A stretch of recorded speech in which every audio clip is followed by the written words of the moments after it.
Hello, and welcome to Journey to SEA 2024.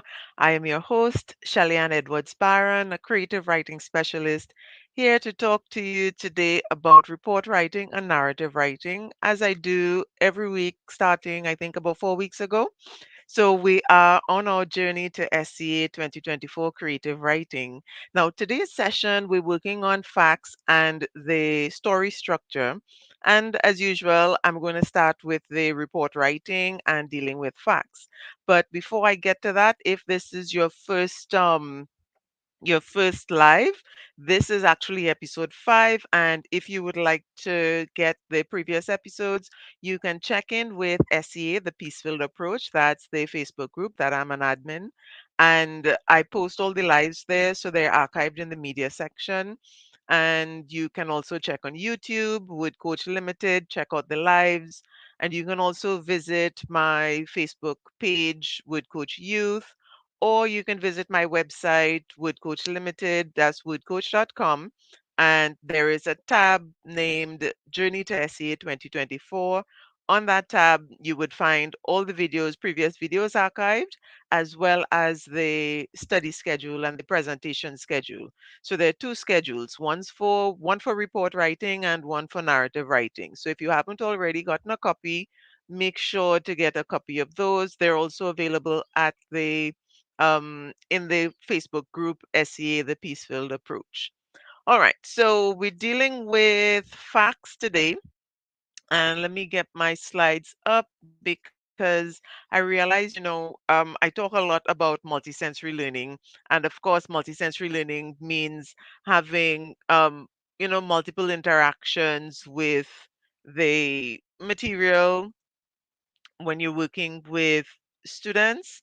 So I try to at least give something visual um, when giving presentations. Today, it'll just be some slides, but what I'm going to do is to share with you some of the strategies that I use when I teach the content so that you can have an idea of how you can make the writing interactive and, a little bit more fun than just reading and writing for students. Now, of course, we're not writing full essays yet. We are still working on foundation concepts. And as I mentioned that before I get into the live today and the content for today, I want to mention something about the time frame and the length of time it's going to take students to really get involved with the material.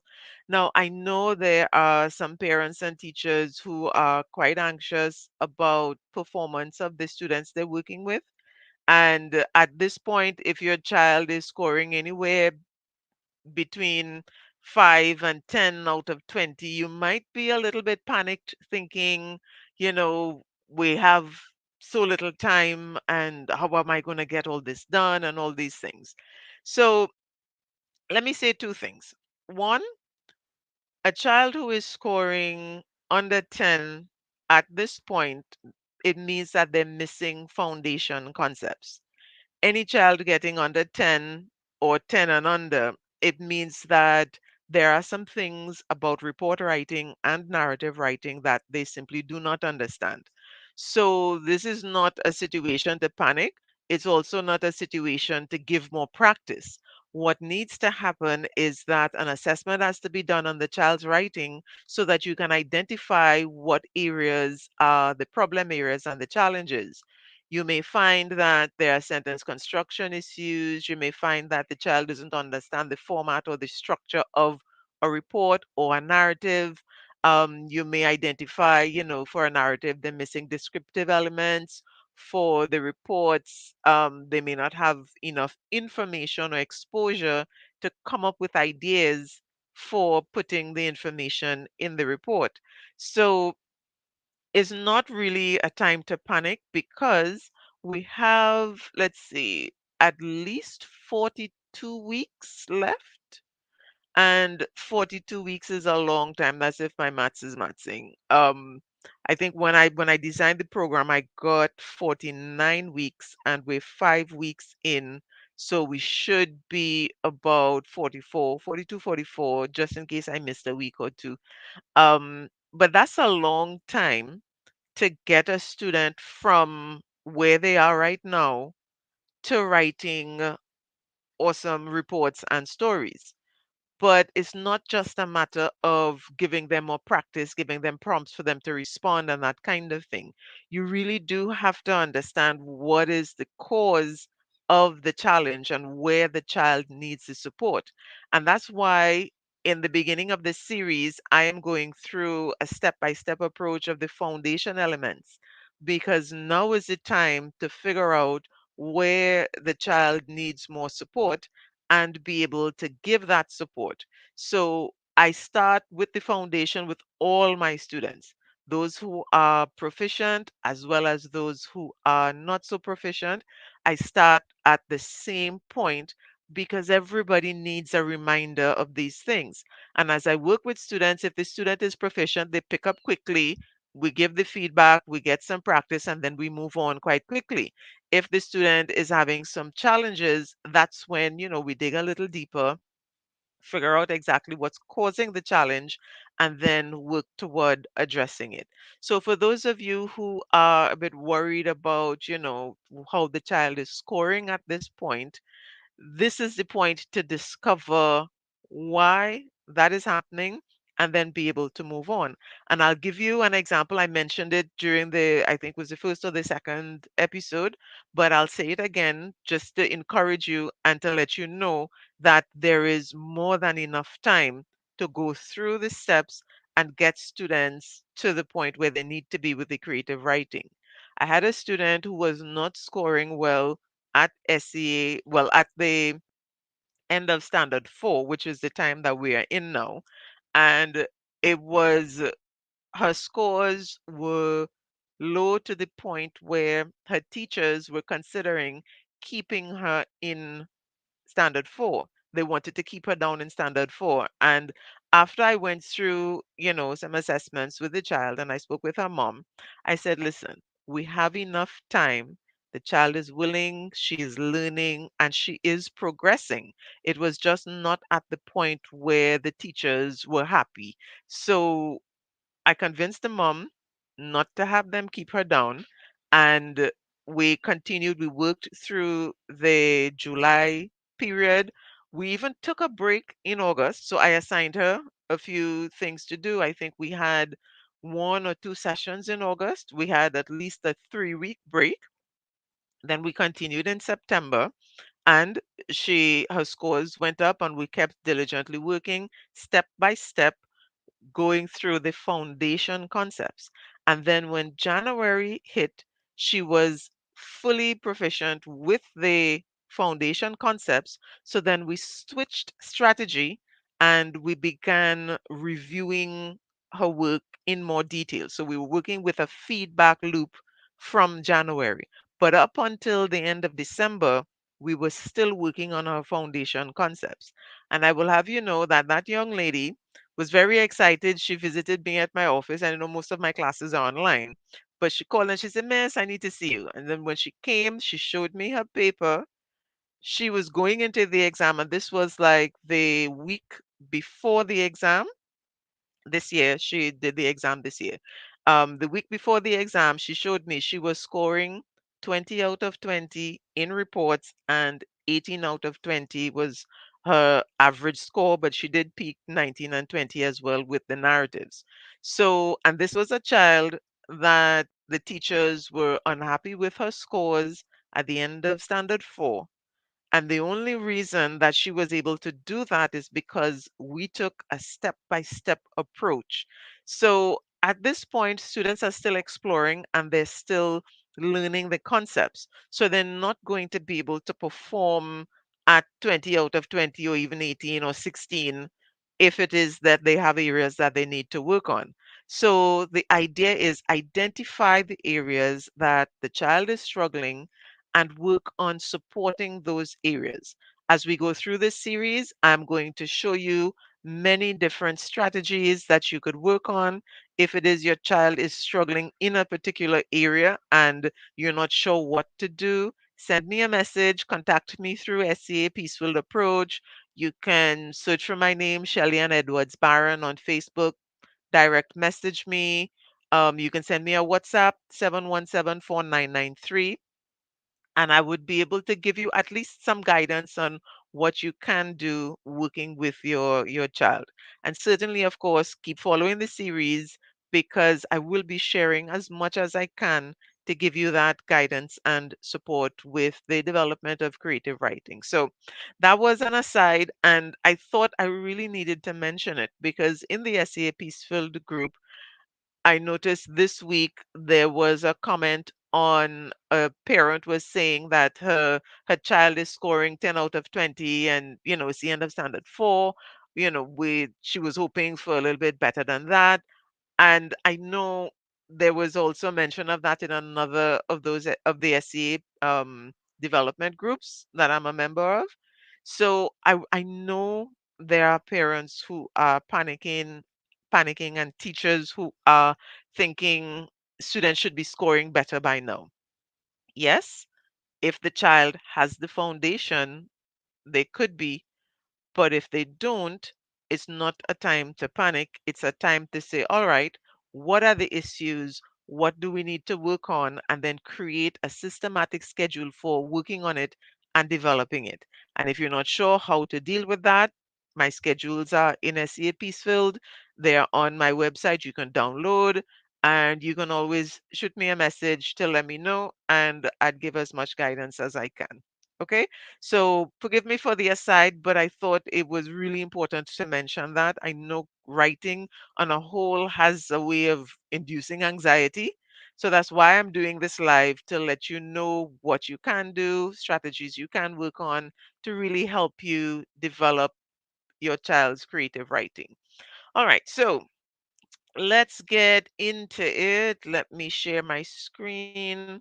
We're not really going to be having a whole lot of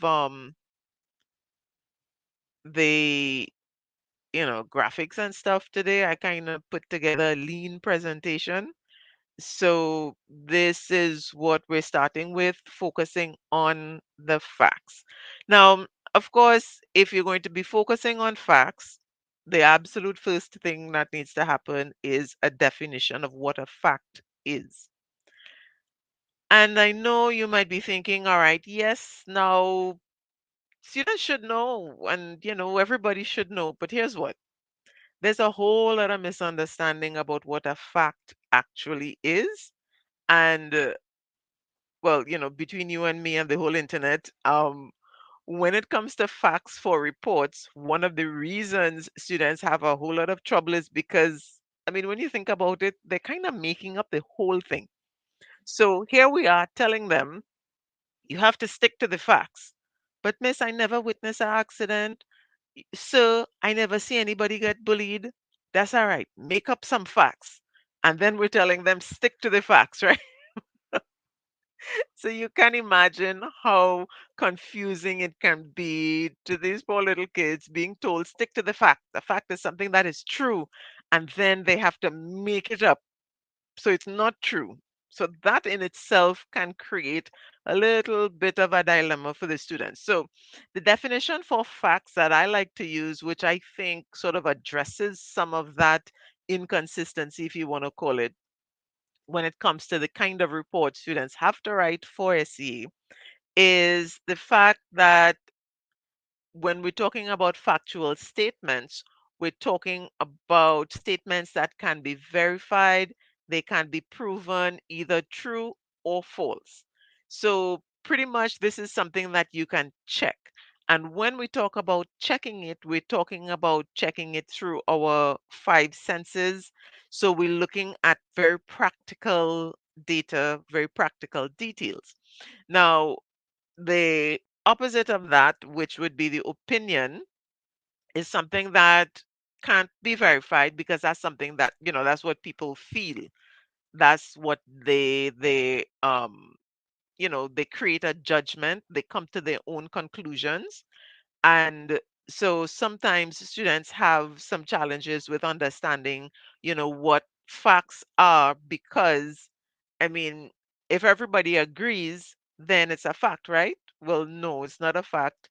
We can all have the same opinion. And these are some of the little distinctions that students really need to get clear when it comes to facts and opinions. So we're not stating how we feel or what we think. We are sticking to what we call observable details. Observable details are sounds that we might hear, things that we might smell, um, the actions of others that we can observe, things that we can see. When we touch something, we know it is physically there and we can describe what is physically there. Those are the things that we're talking about when it comes to facts. So, feelings, no, unless they have been stated, in which case you can introduce what was heard. So I heard Miss say these words, and I heard, you know, Gregory say these words, I heard Charlotte say these words exactly as what was said, and we're doing that in reported speech. So those are the ways that we can introduce other kinds of ideas. So if the teacher tells the class, I'm tired of this, then you can say that. But you cannot just, you have to say, Miss said that she was tired of the class behavior. So you can say that because Miss said it out loud. But if Miss didn't say it out loud, but you are looking at what Miss is doing and you're saying, Miss looks frustrated, so Miss was frustrated and told the class, then that is incorrect because that's your opinion. Unless it is said out loud, it's still an opinion. So, like in a bullying situation, when let's say one child hits another one and then the other one hits back, to say that okay, he hit him because he wanted the money. We don't know that. He probably just hitting him because he's trying to punish him for not giving him the money, or um just for kicks is a bully, remember? Um, and it's also incorrect to say that the child retaliated, out of anger. We don't know if it's out of anger. Maybe they were afraid. Maybe they did it because somebody told them to do it if it happened again. We really don't know what's happening in the mind of the participants in a report. And that is why we have to be really careful about how we phrase things. So when it comes to sticking to the facts, being clear about what a fact is and being clear about how facts can be introduced into a report, those are like key, very, very key, important foundation ideas. All right, so continuing with that, facts, details that can be verified by using any of your five senses: sight, smell, taste, hearing, touch.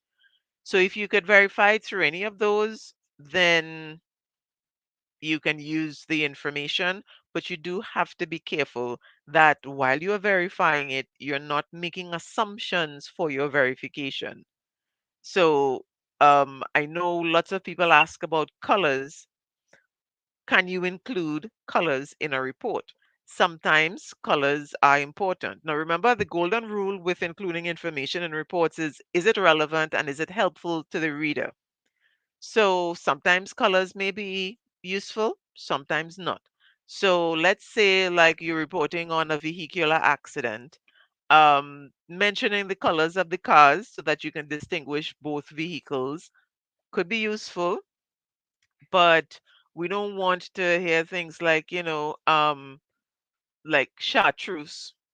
I had to look up what chartreuse actually was, and I still don't even remember. I think it's a kind of blue.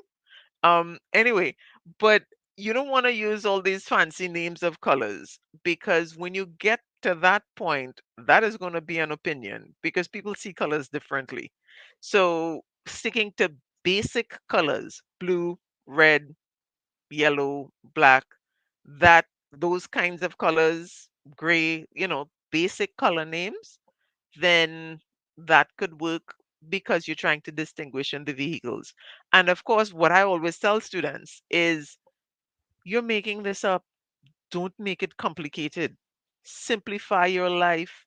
Don't try to be fancy in the name of the color. It's not going to help you. Just keep it basic. You are creating this, so create something that is manageable and easy for you to work with. So that's what I'm thinking, that, for students, get that into their minds. Yes, you want them to have interesting reports. It doesn't have to be dull and boring. However, they really do need to try and keep it simple, because they are the ones responding, and therefore they can decide on many of these things. With practice, they would learn how to do it, but let them know right up front. This is an exam. We went through the requirements for the exam before when we looked at the holistic rubric and the clog rubric. If you missed that episode, I think that episode was either 2 or 3, but you can check back. They're all labeled. Um, it's an exam, and examiners are looking for specific things. They're not really looking for your understanding of color. They're looking to see if you can give sufficient details and how you present those details. So make it simple. Black vehicle, white vehicle. End of story. We know which one is which. Tell us who was driving which one, and we're good to go. In terms of people's behaviors, we don't know who's angry, who's sad. We can see that tears are falling from someone's eyes. We cannot tell if they're crying out of sadness or anger, because some people cry when they're angry, right? They get, their body gets so frustrated and it's a physical reaction. They're not sad, they're angry. We don't know. So we cannot include any of those kinds of emotions. So that's something that we really do have to pay attention to. So avoid the attitudes, feelings, beliefs, or judgments that cannot be proven to be true or false or right or wrong. The minute you say something and you hear someone say, but wait, it could be, we're into opinions. If it is someone say, I disagree with that, we're into opinions. So we really do have to be careful about that. So here's a pretty foolproof method for avoiding opinions as best as you can. Stay away from adjectives and adverbs. Why do we want to stay away from adjectives and adverbs? It's because adjectives and adverbs are descriptive words that describe, adjectives describe nouns, adverbs describe actions or other adjectives, etc., etc. So there's a lot more to that. But essentially they're descriptive words. And when you're coming to descriptive words, it means then that we're creating judgment and we're creating opinions. Um, so I usually tell students stay away from the ly adverbs, suddenly, consequently, quickly, all of those. Stay away from them. I used to also tell them stay away from words like immediately. Now, immediately is a little bit of a controversial one because it can be accepted, but I generally tell students stay away from it altogether because we don't need that kind of transition, although immediately gives a sense of time and timing. Quickly has to do with speed as well. But in order to avoid going down that slippery slope of adverbs, I just say stay away from all of them. We don't need that kind of qualification in a report. We're not qualifying how fast or slow or when or how and that kind of thing. We're only giving the exact data. So this is what the person did. They did it within a few seconds of another action. That's fine. I don't believe you would be losing marks for immediately, but like I said, it's a slippery slope. When you allow one, others can come in, and then the report would end up going into, it could lean toward opinion. So avoid them altogether. And adjectives, of course, we don't want any adjectives either for the same reason. Going into the opinions, going into a value judgment. So big and small in terms of sizes, um, I would say perhaps use a comparison if necessary, if you absolutely, absolutely need to include that. but I don't think most reports need it in any case, the types of reports students have to write. And again, we're going back to keeping it simple. So we don't want to create a situation where we're adding in adjectives and adverbs because we want to spice up the report. Reports are not supposed to be spicy. Reports are plain. They are detailed, but in terms of excitement, we're relying on the actual facts for the excitement, not in the delivery of them. So that's something to keep in mind. So when it comes to the adjectives and adverbs, stay away from those, please. Now, in terms of teaching this, what I do, I have this really fun activity that I do. It's called oh, why am I not remembering the name now? It's a digestive experiment. You can look it up, but it really it's an experiment that's done in science. Now, remember, like I said, I'm into the whole multisensory thing. So I try to use a lot of activities for students to really experience things. So for students who are having trouble with their facts and opinions, I give them an activity to do that would elicit lots of opinions. So this particular experiment, by the time it's like illustrating the digestive process, and we know how um squeamish that could be, and how squishy. And I use like bananas and crackers and orange juice, and that mixture has a smell, and it the whole activity of squishing it and all those things, most students are kind of grossed out. I had one student who almost threw up, so then I had um I had to start doing disclaimers, asking parents, hey, just be mindful. Anybody, I mean, I do the allergy thing before, but then the student, she just really could not do the experiment at all, because just the thought of it and the smell of it, she had had enough. So, I mean, we had started the process, so she had enough to work with, because remember, we're not doing it just to complete the experiment. We're doing it to elicit reactions and responses. And then what I had the students do was to like list 10, like write 10 sentences about the activity. So everybody would write 10 sentences after we do the activity, just write 10 sentences about the activity.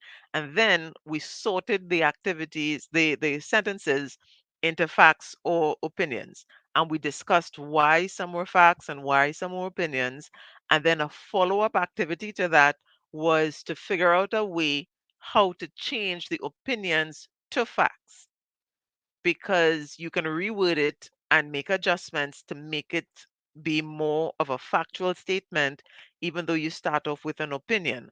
And that way, students were able to, if they're coming up with ideas and what they came up with is an opinion, they can say, okay, this is a good detail. I want to keep it. How do I keep it?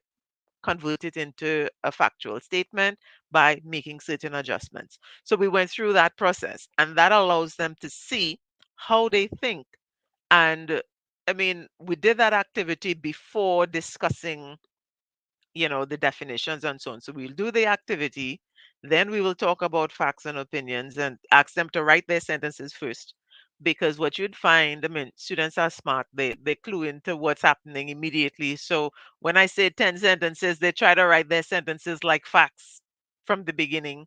But even with that, what you'd find is that a lot of what we think are facts are actually our own opinions.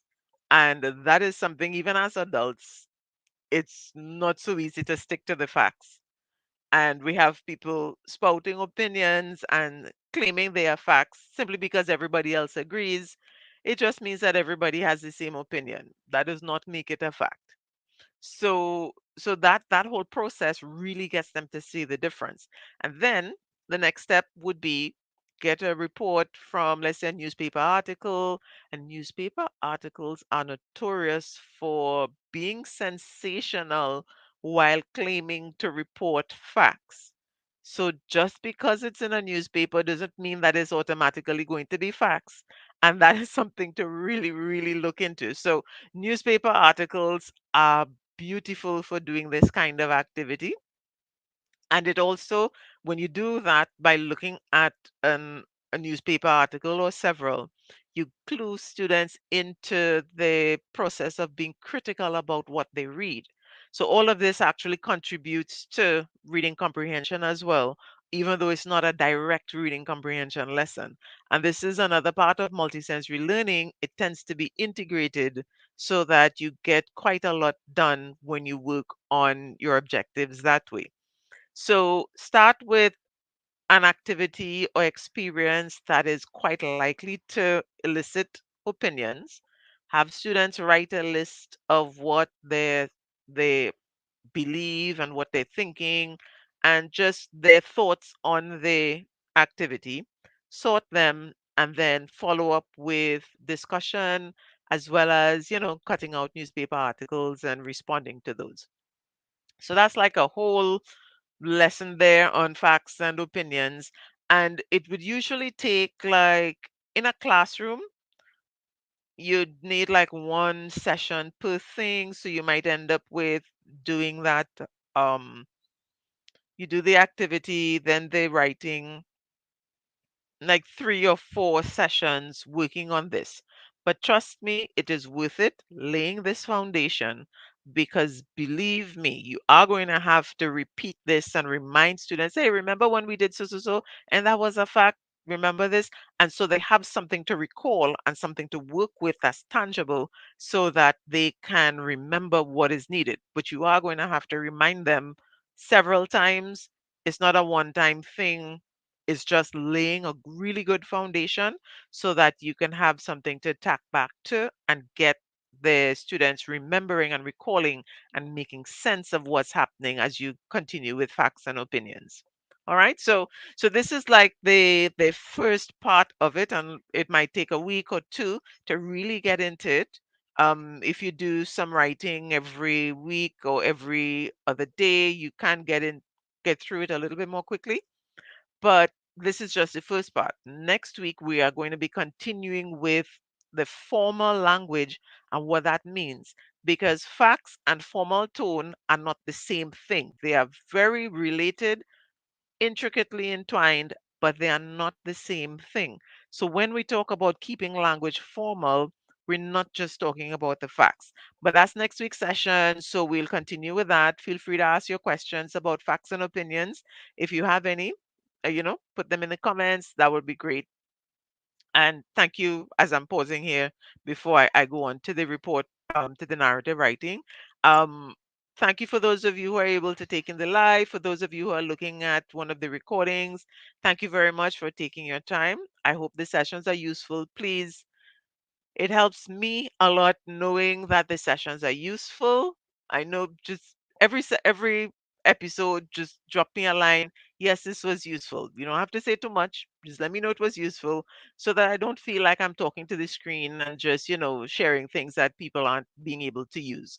I really want to make sure that everything that I share is useful and that you can at least implement part of it to get your child or your students really engaged with the writing. Okay, so that is the wrap up for the report writing.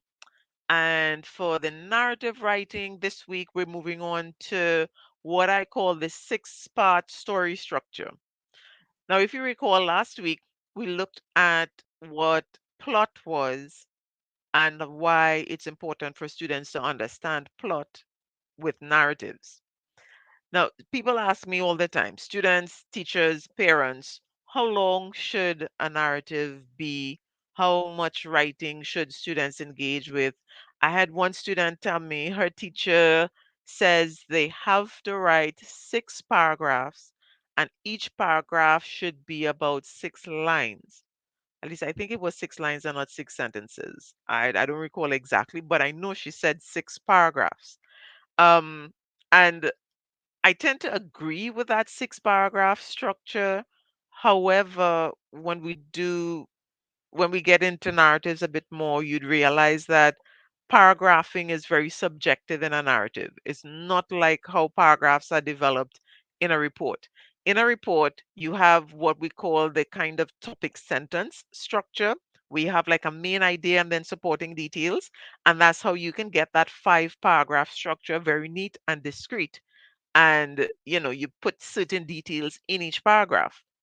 Narratives are a lot more flexible, and therefore they don't quite fit neatly into 4 or 5 or, any set number of paragraphs. This is one of the reasons why I didn't say 6 paragraph structure.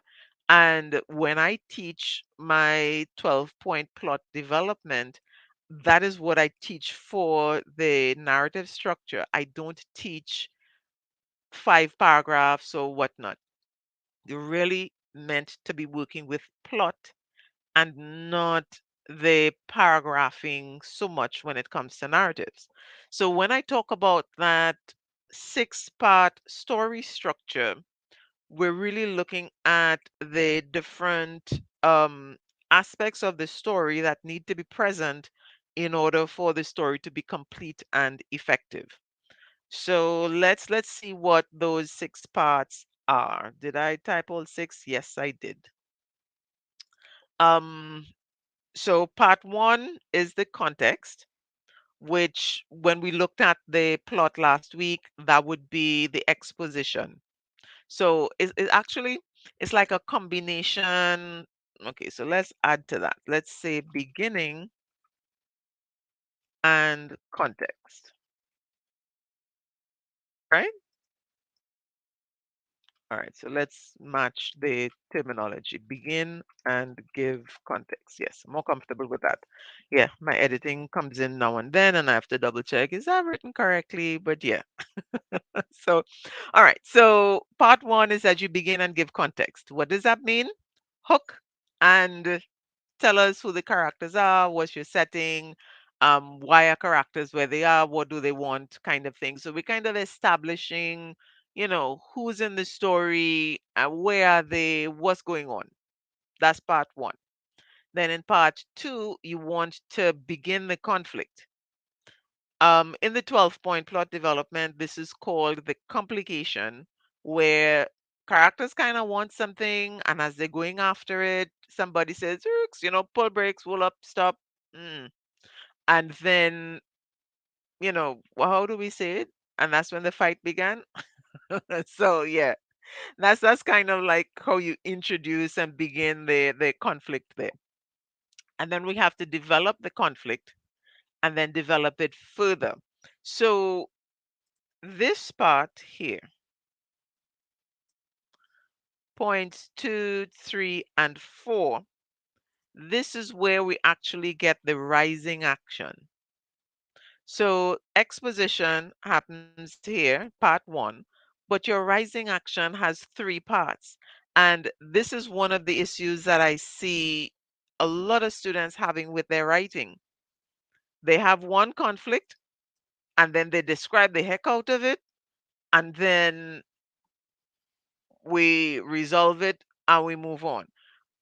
But that's not going to give you that's not really going to give you that development in tension, development in excitement. You really, really don't get that kind of suspense and thrill if there's only one problem.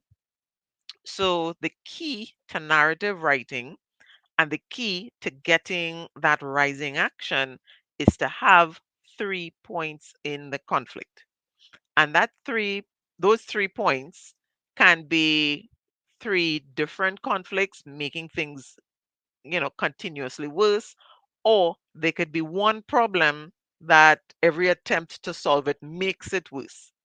So let's say, I'm just going to give a random example, not related to stories in particular, but I like cooking and I tend to give lots of cooking examples. And for some reason, cake came into mind.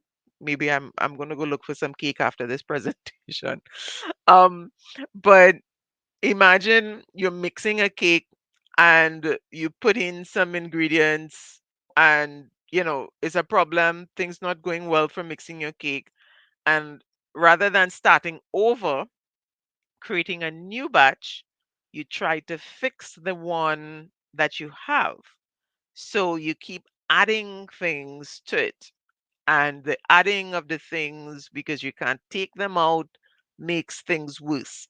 That is like developing your conflict. You keep trying to do things, and instead of solving the problem, they just make things worse. And then we go on to resolving the conflict. So after you've made the problem so bad that the main character can't deal with it on their own, something happens, they get some help, and then they manage to solve the problem. We call that resolving the conflict.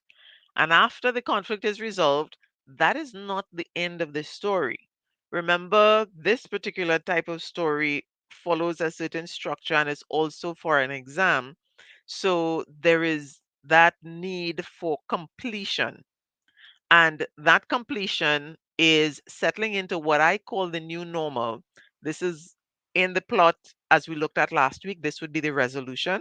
So it'll kind of be a combination of falling action and resolution. Um, but at this point, at the end of the story, I mean, after going through all that drama, characters at least need to learn something from that whole experience. And remember, a narrative essay is not just a story for telling a story's sake, it is a particular kind of story told in order to illustrate a point or to give a lesson, to teach a lesson. And this means you need a lesson. So in the part six is where you would put the resolution, your lesson learned, and what characters are going to do next. How are they, how has their life changed, right? How has the life changed of the main character or maybe other characters as well, so that things are new and things are different. So that's why I call it the new normal, because it's an easy way for students to recognize what it is they have to put in that section, so they're less likely to forget. Now, in terms of teaching this, there are many, many ways to teach it. I usually do an experiment. Again, yes, I love the experiments, but it's a really awesome experiment.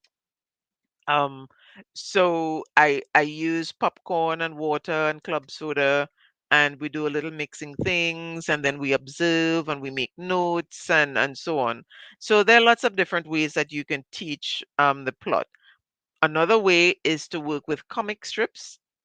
I like Calvin and Hobbes for I use Calvin and Hobbes a few times, and you want child-friendly comics, right? Calvin and Hobbes is pretty okay. And what you get is that you can actually cut out the panels of the comic and go through the step by step. Now, comic strips can work well for reports and narratives. So, depending on the type of comics where you get that little story, you can also have students draw their own comics to illustrate each point. And for those students who are, really struggling, what you can do is you have the six parts, fill in maybe part one and part three and maybe four, and then have the student fill in the rest. So you can start with missing pieces and gradually move toward having the student complete all panels. And of course, artwork, you can have them do with color pencils. I like the idea of the paint and so on. Again, because it's very, tactile, and you have to rinse out the brush and all these things. So you get a lot of senses being involved. And if you want, you can include, um, like for processes, you can make something like cookies or cake, and that way you can involve the sense of smell and taste as well while you discuss steps in a process. That would be very useful for reports. And if you want to use it for narratives as well, you can add in the descriptions and so on, so they can experience something. The whole idea when it comes to enhancing writing instruction using multisensory learning is that students can have something tangible that they engage with other than words, because some students have an issue with the words, whether they don't understand them clearly or they're unable to interpret them or stack them and so on. So do visual things like with comic books and comic strips. You can do the let's see, baking. Cookies are simple, chocolate chip cookies for those who can have that. Any type of cookie could work. So comic strip cookies, have them do their own drawings, you have them, move things around.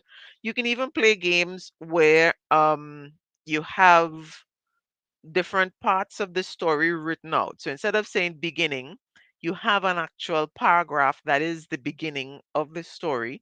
And then you take a part, you have a story and you take the bits apart, simple stories to begin with, and then you can expand to more complicated stories, but simple stories to begin with, and just cut it out and have students piece it together using words. So we start with the images. So an ideal sequence would be maybe the cookies, then the comic strips where you could draw their own, move it around, create stories based on panels you provide.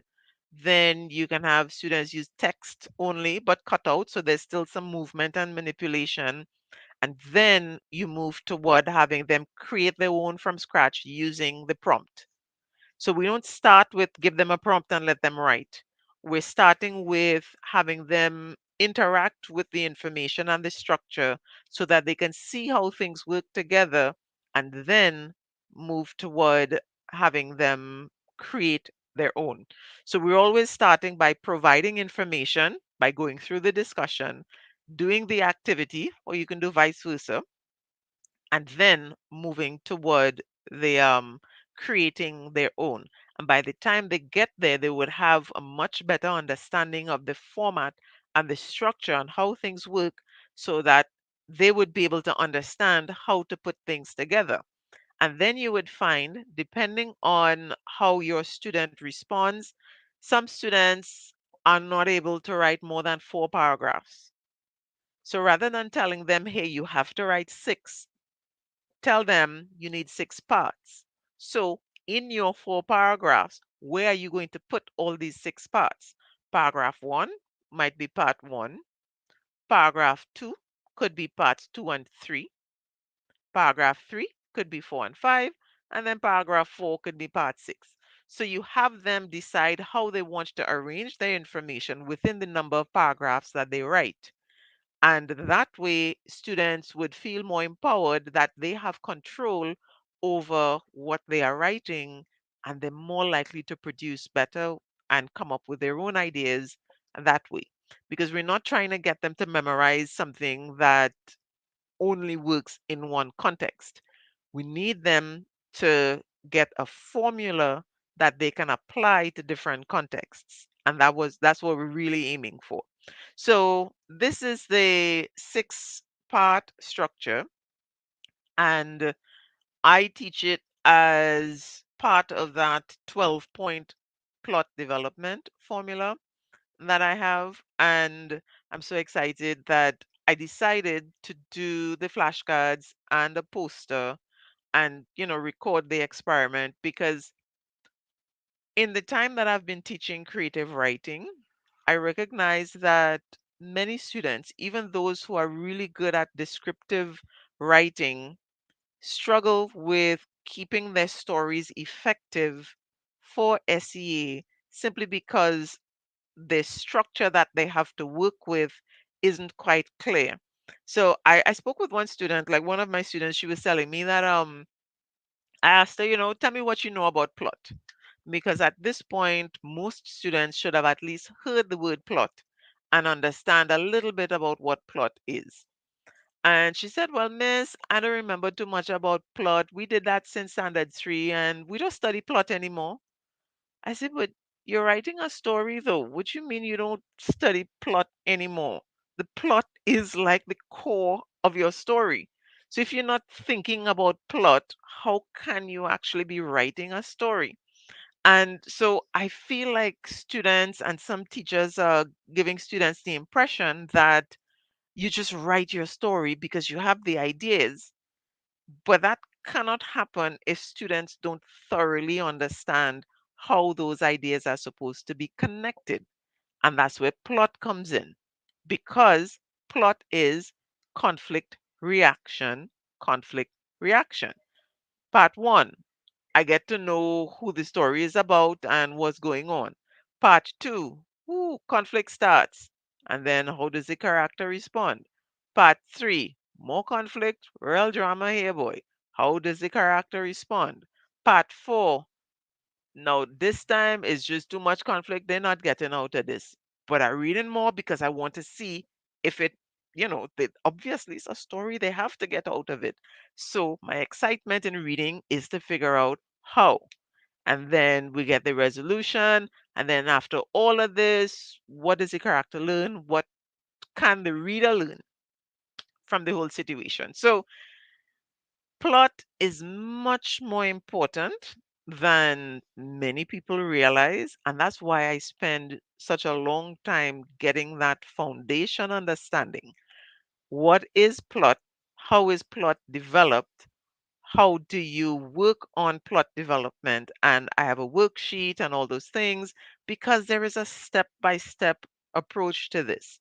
And going back to what I started the presentation speaking about in terms of things taking a little bit of time, but there is sufficient time. Remember, I created the entire schedule beginning to end so you can see what we're working on at any given point. Plot, we spend like about 3 to 4 weeks on plot because it is absolutely important for students to understand how plot works, what it is, how it works, and then how they can work it, what skills they need, and then we practice that as well. So take the time this week to go through plot again, continue your discussion with plot with your students or your child, show them that the plot, it looks kind of scary because we have all these fancy words, exposition and resolution and complication and rising action and all of that. Yeah, break it down. Part one, who's in the story, what are they doing, part two, etc. And you develop it like that. Make sure they understand this. Do whatever you need to do. We have practice, we have the drawings, we have artwork, we have comics, we have, you know, the experiments that you can do, making cookies, whatever the case is, and have students really go into detail with plot. And then from there, later on, you are going to have to come back. Remember, this is a whole game of repetition, and we have this kind of circular, cyclical movement where you go forward and then you tack back, go forward and then you tack back because you want to reinforce as you go.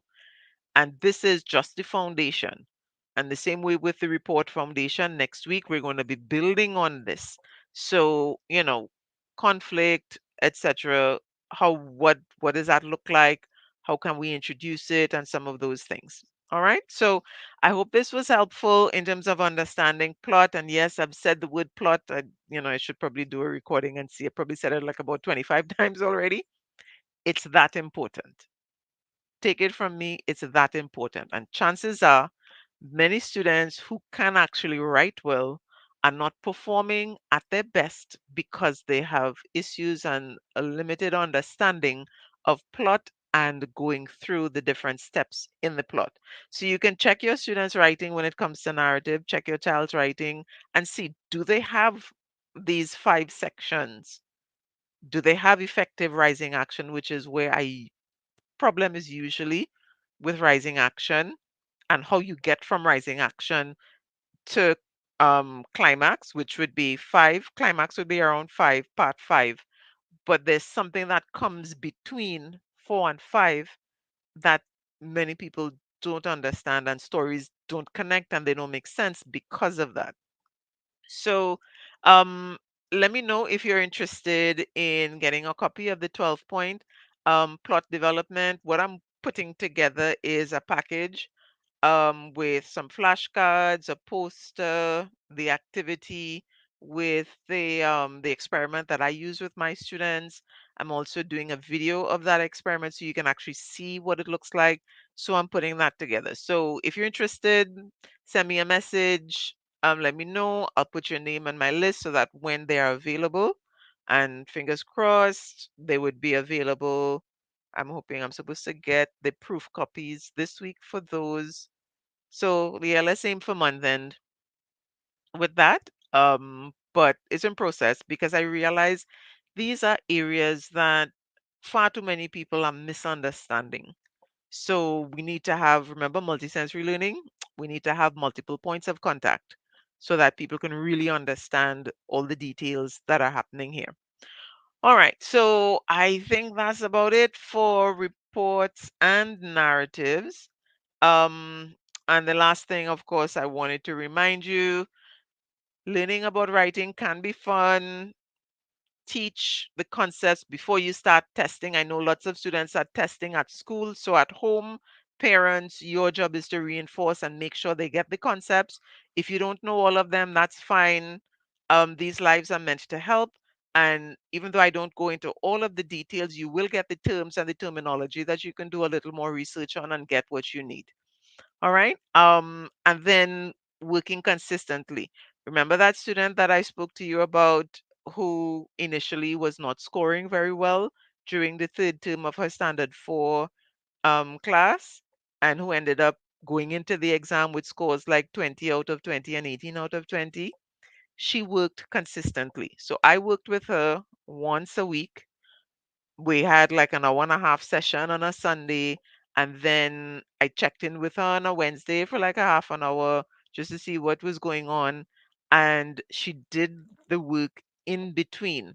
So those two sessions are with me, but outside of meeting with teachers, students need to be practicing their writing. At this point, 30 minutes every day, because remember, we're dealing with both narratives and reports. So we can touch point with um, narratives 3 times a week, touch in with reports 3 times a week. Start with half an hour now because we're working with the major concepts and we're not writing full essays yet. So you can deal with half an hour should work fine. But you really want that consistency. Review the concepts, practice, do some activities, have conversations, discussions, look at writing outside of schoolwork. So, newspapers, magazines, and so on, articles from online, expand the reading to include some of these things so you can identify hey, it's not just a classroom thing. This is important all around. It's a useful skill to understand. Okay, so thank you so much for those of you who were able to take in the entire live. For those of you who were looking at the replay, thanks again. Send me a message, let me know what's useful, what you're looking forward to in the schedule so that I could make sure and, make it as informative and impactful as possible and have fun learning about writing. I mean, I do. I tell the students all the time, if I can't have fun teaching it, that I'm not teaching it because I have to do this over and over. You passing through here once and you go on, I have to do this over and over. So it has to be interesting. All right. So have a good rest of today and enjoy the rest of the week. And please like, comment, share, and I'll see you next week, Tuesday. All right. Bye bye. Take care.